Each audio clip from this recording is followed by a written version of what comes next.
introduce the keynote speaker, the next keynote speaker of today. So it is Dr. SUHASH Joshi, who is the director of IIT Indore and a fellow of the INAE, which is the Indian National Academy of Engineering. He is also the fellow of NASI, which is the National Academy of Sciences of India. He's also been conferred the fellowship of ASM, which is the American Society of Mechanical Engineers. That's a whole lot of fellowships. He joined IIT Indore in January 2022 after a distinguished career at IIT Bombay. So he served as the Rahul Bajaj Chair Professor, Dean of Alumni and Corporate Relationships, and Head of the Mechanical Engineering Department. Professor Joshi earned his PhD from IIT Bombay and has international research experience at Georgia Tech and the University of Illinois at Urbana-Champaign. Dr. Joshi has led major industry academy initiatives, including founding the National Center for Aerospace Innovation and Research at IIT Bombay, the NCAR, as it is well known. Professor Joshi's research focuses on advanced machining processes for strategic applications. He is an accomplished academic leader and researcher, and he has authored over 360 publications and supervised numerous doctoral and postgraduate students. So, ladies and gentlemen and students, it is indeed our pleasure and honor to have Professor Joshi with us today as part of the ACM India Chapter Summit to 2025. Professor Joshi would deliver his keynote address related to the theme, which, as you all know, is Human-AI Partnership, Shaping Human Capital for the AI Era. So in this context, more specifically, he has come forward to give his talk today, which would cover the role of AI in higher education and research. So without further ado, I request Professor Joshi to take over the stage. Welcome, sir.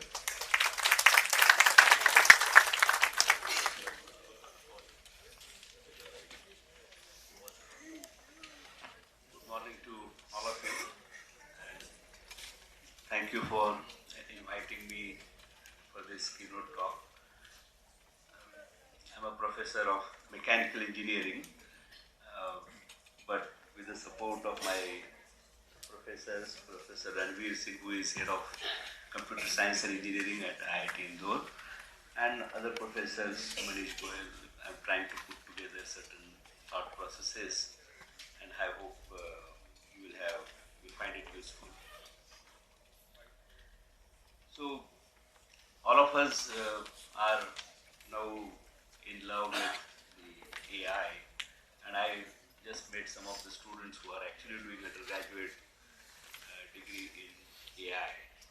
So, well, it is going to be a transforming tool for all of us in all the sectors, help in automation or augmentation of the human intelligence. Higher education institutions need to be sort of ready for the future, and we stand at the pivotal moment in the sense that we have so much of talent, so much of manpower, and then if they are not empowered with the AI, then probably we will have a difficulty in controlling the intellectual capital which we have. So it is not only used as a augmentation, but it can be used as a collaborative tool for us. So it can be a friendly tool. It can be used for a variety of functions. As you know, when AI was first sort of applied in sports, in chess, the computer was made. The computer was made to play chess, and then in the first time, the human, this chess player Kasparov, he defeated the computer. But the subsequent years, we find that we are not able to, no human is able to defeat the computer because its intelligence is very high. So now people don't play with the computer. People play with the people only.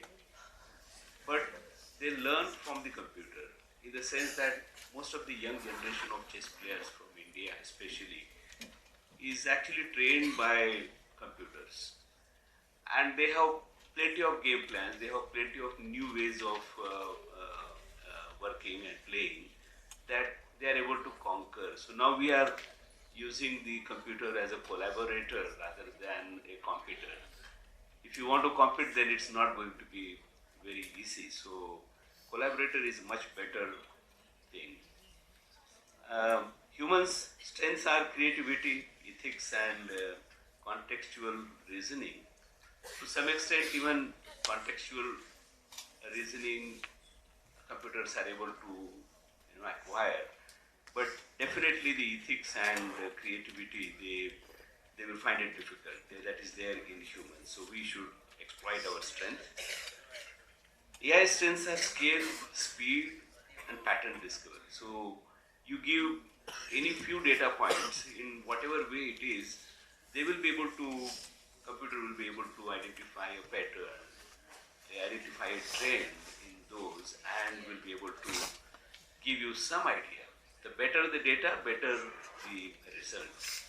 But that is the strength of the AI, and that we should actually use. Simplification of complex works is also very one another application. You give a very complex paper or research to the AI, and it will give you a simplified summary of it. My colleague Dr. Ranveer is a theoretical mathematician, and he gave me an example that a lot of problems which are not been solved so far, our AI is not able to solve, but it's able to give you the directions for solving those complex problems which are not solvable earlier. So we have to use it as in a better way rather than the competing way, and that's where the advantage lies in it. In pedagogy, there are many ways by which you can learn. A lot of professors are making experiments on adaptive learning. You have seen the advertisement in the TVs that tomorrow is the exam, and today the students are gathering together and trying to work on that Gemini or other kind of AI tools to understand the concepts, help them recite the concepts also. This is that I need to recite the formula, so how do I do? So the computer tells you the certain ideas and tricks to remember some of those things. So you adopt the way you want. If you are intelligent enough, then you are able to absorb more, and that way you are able to use it better. Intelligent tutoring systems, virtual teaching assistants. So it can be used as a teaching assistant. The professors can give the assignments, but the hints for solving the problems can be obtained from these AI tools. Menile work like assessment, definitely the AI can do much better in assessing large classes. We professors always have a problem of how to assess large classrooms and students, and that's where they hesitate to take more tests. But now don't be afraid of taking more number of tests. You put AI, and then it will be a teaching assistant for you. Of course, learning analytics and intervention in mentoring is one part. Integration of AI literacy across the disciplines is one part.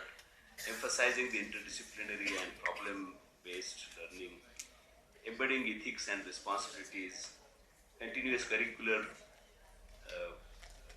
renewal is required. So, under the National Education Policy 2020, if you know, the government has, at least the Education Ministry has made it a mandate that every student in the institute must learn AI. Every student, irrespective of his or her branch of whatever they are, in branches they must learn AI, and that is a mandate given by the National Education Policy. That's very important, that it has applications in all the fields. It is not necessarily in the engineering and sciences, but every field. So that is where the faculties come into picture, and they have to design the courses, continuously evolve the courses. Using AI to free time from routine tasks, as I said just now that the assessment of the assignments can be done by AI, so that the faculty and students can focus on higher order thinking and creativity. And it's also essential that all faculty members acquire this understanding of AI and the tools which are available.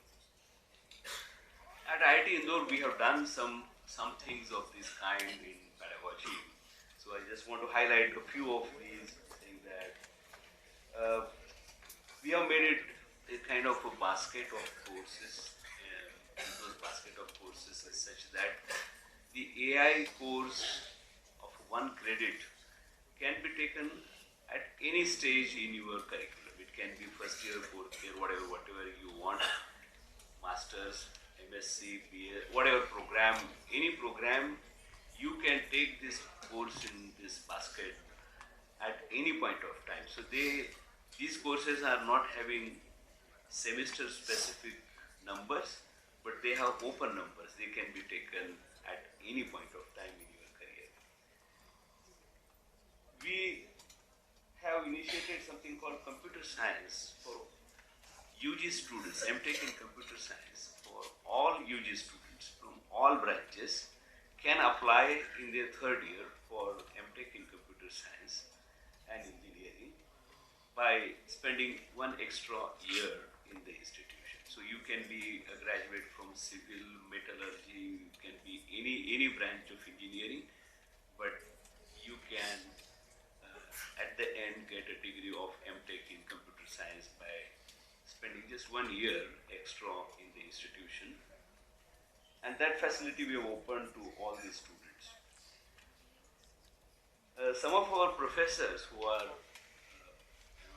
good at cyber systems, cyber physical systems, they have started, government of Madhya Pradesh and central government has entrusted us with responsibility of creating a team of 100 cyber commandos for 2028 Sihasta.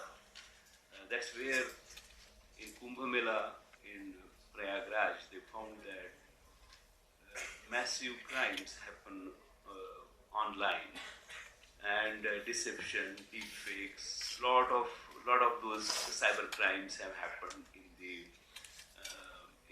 during this Kumbh Mela. They were able to control it, but somehow able to control it, but the Madhya Pradesh and central government, they have taken cognizance of this, and they said that IIT Indore should make a team of 100 cyber commandos who will be able to help us stop these cyber attacks during the Sihasta time.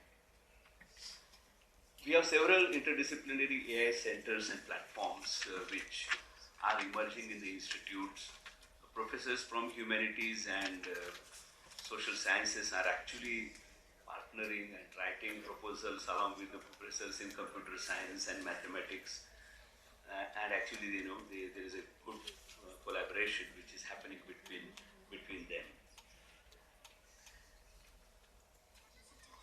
As far as research is concerned, AI has ability to transform the research into different directions.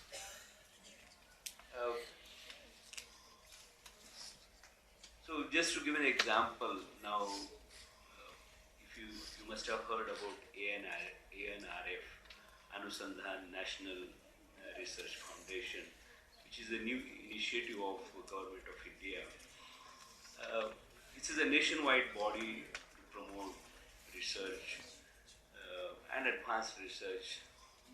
Also the large-scale research. They don't want to fund smaller projects, but large-scale national mission type of projects they want to propagate. And slowly you are coming out. Their announcements of new projects is coming out. So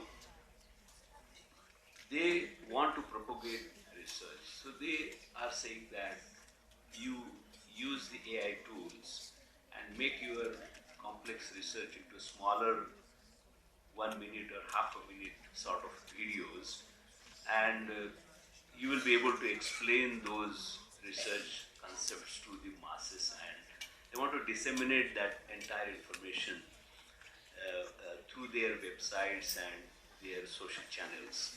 So you take the best paper of your institution and convert, put it to AI and simplify it and make it a simple module of 1 minute or something, so that people understand and get encouraged by that, and then you disseminate all over the country.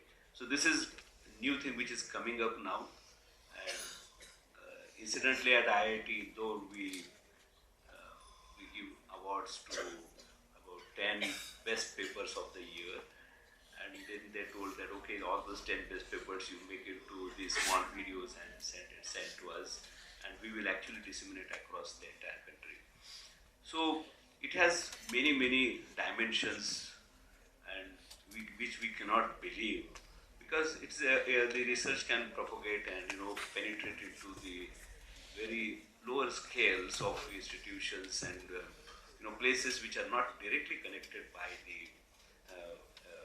what we call it as advancements. Acceleration of literature review and knowledge synthesis is very important. I'll give an example of this. Simulation, modeling, and optimization at scale.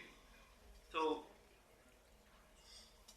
we all are familiar with the modeling using experiments, which is a traditional tool of whatever you want to prove, you perform the experiments and you show and you prove. Otherwise, you simulate and you prove something. So these were, or you mathematically model and prove. But today, we have a data-based model. Many things which we are not able to explain, we cannot make a model, mathematical model, or a simulation, or an experiment, unless we understand the physical phenomena or fundamentals behind it. Whereas AI doesn't require that. They don't need to understand the fundamentals. That you need to, provide that information. But even if you don't know the fundamentals, the AI can get the models made simply because of the trends and because of the data, and they will predict the further things. And that is where it is better than the statistical model. The statistical models, we all have a caveat that statistical models are valid within the range of the data you have. Whereas that is not so in case of AI models. These models are valid even beyond the data what you have, and that is what we used these models are, because they are able to capture the trends in a far better way than the statistical models. So this has a lot of advantage, and the scale of processing is also very high, and that's one of the big advantage. So that's where AI is a partner in scientific creativity. Some of the things at IIT Indore, what we have done is, we have a center called AgriHub, which is a innovation hub for agriculture, AI, ML, and deep learning. So in this, they are trying to develop genome sequences of especially the soybean in such a way that it is resistant to the water shortage or climatic conditions, and the productivity is not reduced because of the surroundings, and that's where they are working on developing the better varieties of soybeans which are resistant to the outside world.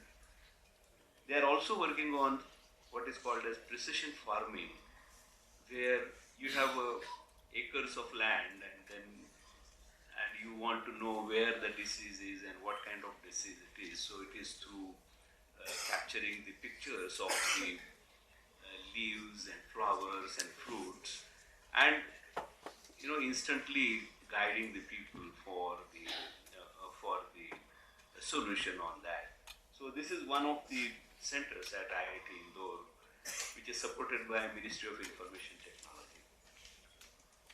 Charak Digital Twin is another big center at IIT Indore, which is the order of 250 crores. It's a massive center at IIT Indore. I'll explain you a bit about it.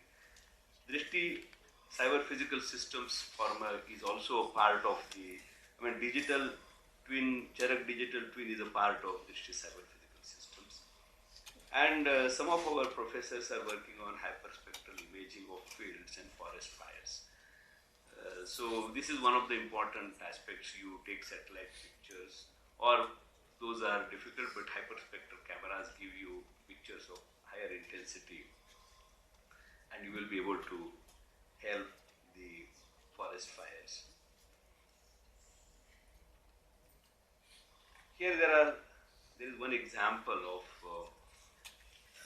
the right hand side is 3-4 sentences. I thought, I'm doing something, thinking something great, and I wrote those 4 sentences on the left hand side. That aesthetic features on structural elements can help counter specific kinds of load in ancient structures is our hypothesis. That whatever, pillars and bars and lotus leaves and, structures which are there on the ancient structures, they are not simply for decoration, but they also carry load and they counter some of the loads, and they are actually the structural elements. Whether this is true or not, that is to be proven. So, possible to decorate a beam in such a way and analyze the aesthetic elements with and without reinforcement. Many times they are having no reinforcement, sometimes they are having reinforcements. Ancient literature survey we can make and identify such specific kinds of features which are actually helping you in the strengthening the structures, and model them, analyze them using finite element methods. Several possibilities exist in this direction and can be a potential to make a good PhD thesis. So I wrote these 4 sentences, and one of my colleagues gave it to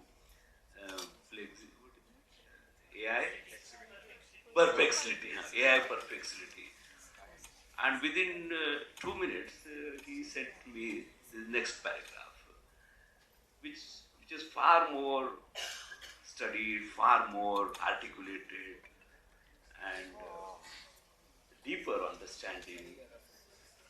The traditional Indian architecture frequently incorporated intricate carvings, fluting, elaborate profiles in pillars, beams, and brackets. They also found out some of the references and gave me a very scientific output, which is supporting my idea and presenting my idea in a far better way. And I was really surprised. They also gave the examples of the temples from various places, and I wrote 4 points and they wrote one full page, and every point there is relevant. It's not that they just wrote something. It's very relevant, very precise informations. There is also discussion in academics literature about the synergy between ornamentation and structure in Indian architecture, especially in load distribution through projecting cornices and intricately carved lintels. However, such work rarely isolates pure decorative features for the scientific structures and analyze them using modern tools. So it says that, yes, there is what hypothesis I was trying to put forward, it supports that, yes, there is evidence, but it needs to be, proved, it needs to be shown. In summary, the concept you suggest is echoed in observations and case-based studies of Indian heritage structures. And it actually supports you and it actually puts your hypothesis in a much better way. And that's where, the use of AI for your research and your progress can be made. I'll give few examples. This is one of the very difficult problems, which we call it as the atmospheric rivers. The way we have rivers on the ground on earth, and then their flooding has to be controlled at many times. But there are rivers of huge, dense moistures, the long and narrow corridors of moisture, water vapors from oceans, and gas emerging from the transportations and the dust. So these forms a long, very long kilometers of thousands of kilometers stretches of moistures in the sky. A single strong atmospheric river can carry more water than the Amazon River. Imagine the clouds which are there, the capacity is even more bigger than the river. Unlike rivers, atmospheric rivers flow 5 to 10 kilometers above the ground and are invisible to the naked eye. And they result in extreme rainfalls, heavy snowfalls, floods and landslides. All of a sudden, at some places we found that in 2005 in Mumbai, there was a massive flooding. It was so much so that the annual rainfall of Indore is about 1,000 millimeters. Yearly rainfall is 1,000 millimeters, and that yearly rainfall happened in Mumbai city in 24 hours. So you can imagine whatever water we get in over the entire year, that happened in 24 hours in Mumbai, and the entire city was actually submerged in the water.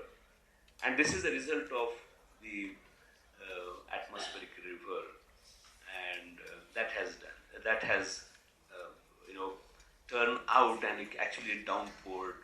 2018 it happened in Chennai also, and the same situation. The flooding of Chennai houses, first floor of all the houses was actually immersed. And that's a result of that's a result of this atmospheric rivers which are formed. So one of our professor is working on this atmospheric rivers, Professor Manish Goyal and his team, and trying to understand the spatial locations of the clouds by taking satellite images, and they provide. They have the images of the clouds at various instances of time, before the event and during the event, at various locations across the world. And now they have data of about 100 years where this kind of massive flooding in a short duration has happened. So that 100 years data they are collecting together, and then trying to learn from them the patterns, and then try to predict where the next atmospheric river will actually burst, and the whole city will be drowned.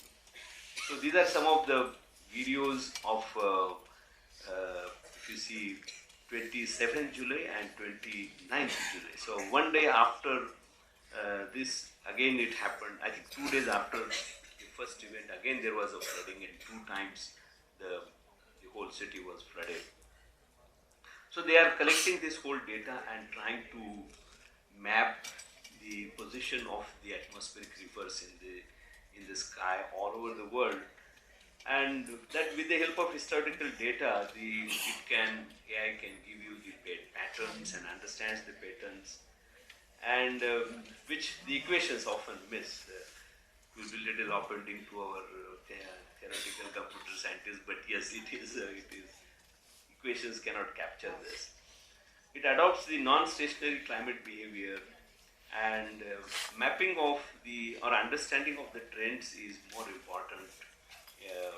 And then the prediction, what will happen is actual and what was predicted. So they're trying to work on the model, develop the model, and try to predict the existing ones, the existing profiles, and then take those forward to the prediction of our forecast, what will happen in the coming years. This is another major application of AI in the digital healthcare domain. That the objective of the digital twin, Charag digital twin, is to make a digital twin of a human body, and that is where we have large number of institutions, companies are involved. Over 25 patents are involved in this activity of making a digital twin of human body, and expenses of the order of 20 crores or plus. So broadly about 16 technologies which are at the advanced level of what we call it as the readiness level are going to be integrated with this platform. So this is a very big project of about 250 crores in the institutions. We often give open calls for participation, and you are all welcome to join this. There are opportunities for the students, there are opportunities for the faculty to propose, there are opportunities for the entrepreneurs also, to young entrepreneurs. There are internship schemes also in this, so you can be on a watch out for Drishti Cyber Physical Systems. It doesn't come with the Charag DT. Charag DT is a part of Drishti CPS, Drishti Cyber Physical Systems of IIT. So it's a independent Section 8 company of the institutions, and that is where this is being worked on. So there are a large number of companies which are working on, and we are trying to integrate those in a single platform, so that the whole system acts as a prognostics. We have a data of one person, and then it has a data from all the AIMS and all patients. It develops a model. Then if you give your data to the system, then it can predict what will happen to you in coming years or something like that. This is a massive exercise. It's not a small exercise. All organs we will not be able to cover, but at least some of the vital organs and their digital twins are being made in this system. But they are all data-based models. And once the database model is there, then your data can be, every patient's data can be put into it, and all vulnerabilities can be identified through the use of this AI-based model. So that is where the digital twin of human body is being attempted. This is one of its type of experiment, I would say, and the government of India, Department of Science and Technology, they liked it, so they funded recently 150 crores. Earlier it was 100 crore, but again added 150 crores for this.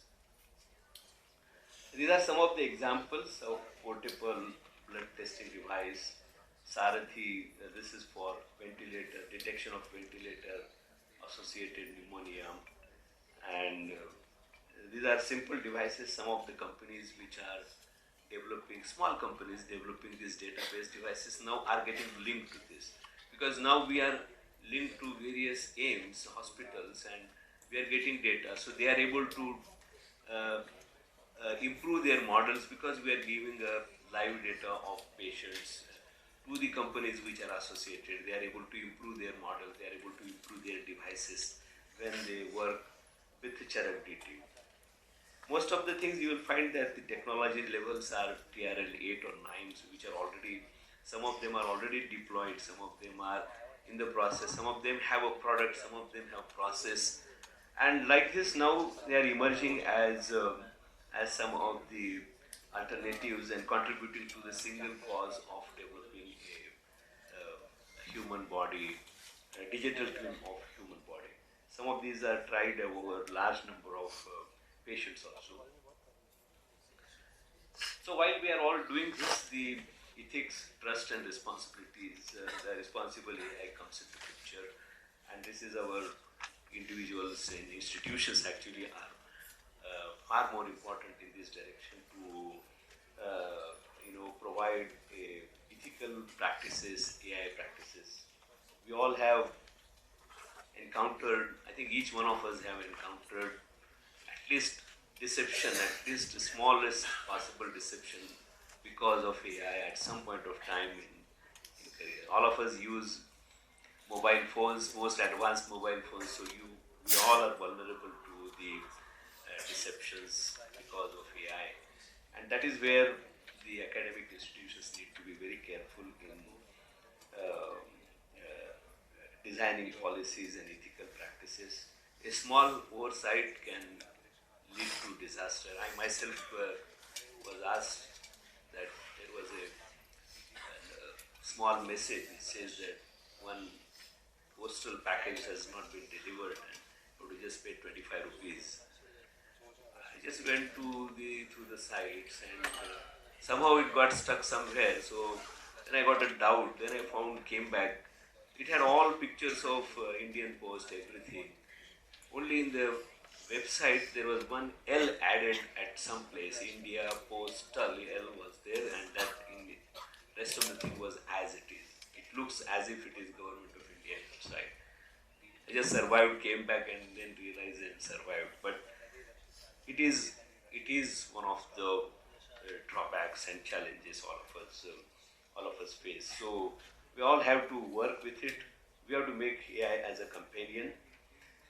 Digital device and access inequality is the biggest challenge. So today you are here. We know that all the people have mobile phones and payment related innovations we have done. But the general perception level understanding is not there. In the sense that people are able to use mobile, but that doesn't mean that they are technologically literate. They are not technologically literate. And you see that there are frauds. Their frauds are of the orders of hundreds of thousands of crores of frauds which are happening, even in the urban cities, but they are in the rural environment also these flood. So they don't have equal access, or digital understanding is not equal, their knowledge is not equal, so that knowledge difference is there. So I was just talking in the car with my colleague, saying that we declare that one village is literate because they are able to identify what is A, B, C, D, whatever. But that doesn't mean that they understand the meaning of it, they understand the background behind it. So that is where the difference is. Faculty and students' readiness. Some of the older faculties will find it very difficult to adopt the new tools, but the students are very technology savvy.